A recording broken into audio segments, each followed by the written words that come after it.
Bonjour à tous, voici la toute première vidéo de la chaîne Atypique. Pour l'inaugurer, j'ai décidé de faire un portrait de la marquise du Châtelet qui était l'une des toutes premières scientifiques de France. Émilie Le Tonnelier de Breteuil, qui sera plus tard la marquise du Châtelet, fut la première femme savante française et l'une des premières femmes d'influence dont on ait gardé les écrits. Mais malheureusement, l'histoire ne l'a retenue que comme la muse de Voltaire alors que son apport va bien au-delà. Elle naît à Paris en 1706 dans une famille aristocrate. Son père, introducteur des ambassadeurs auprès de Louis XIV, lui donne la même éducation que ses frères, ce qui est très rare à l'époque.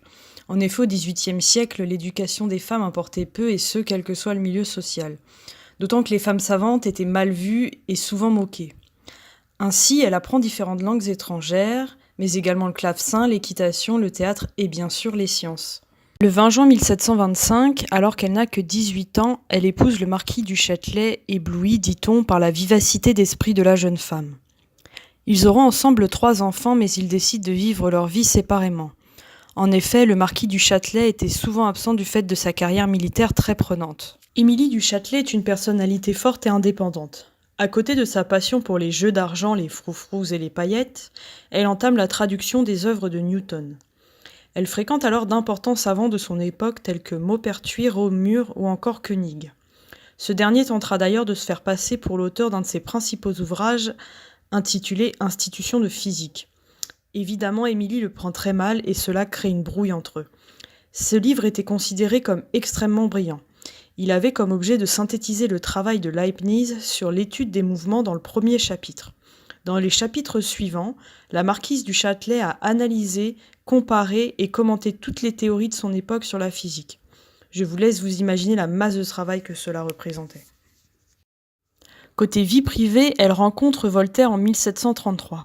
Ce dernier, alors en conflit avec les autorités françaises, est accueilli par Émilie au château de Ciré-sur-Blaise dans le duché de Lorraine.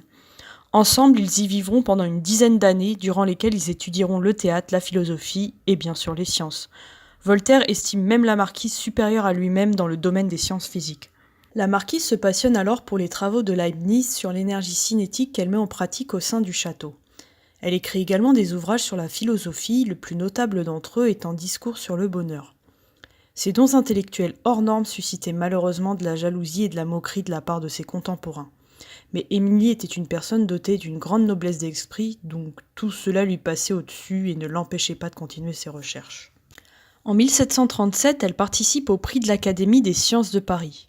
Ce concours était inaccessible aux femmes, mais par chance pour Émilie, les manuscrits étaient anonymes, ce qui lui permit de soumettre le sien. Elle ne gagne pas, mais son ouvrage est tellement bon que l'Académie décide de le publier, grande première à l'époque pour une femme. En 1746, elle est admise à l'Académie des sciences de l'Institut de Bologne, l'une des seules ouvertes aux femmes en Europe à cette époque. Sa liaison avec Voltaire finit par s'étioler, mais ils restent tout de même proches. Émilie se lie alors avec le chevalier de Saint-Lambert, dont elle tombe enceinte en 1748. Pressentant qu'elle ne survivra pas à l'accouchement, elle termine rapidement la traduction du premier livre des principes mathématiques de la philosophie naturelle d'Isaac Newton.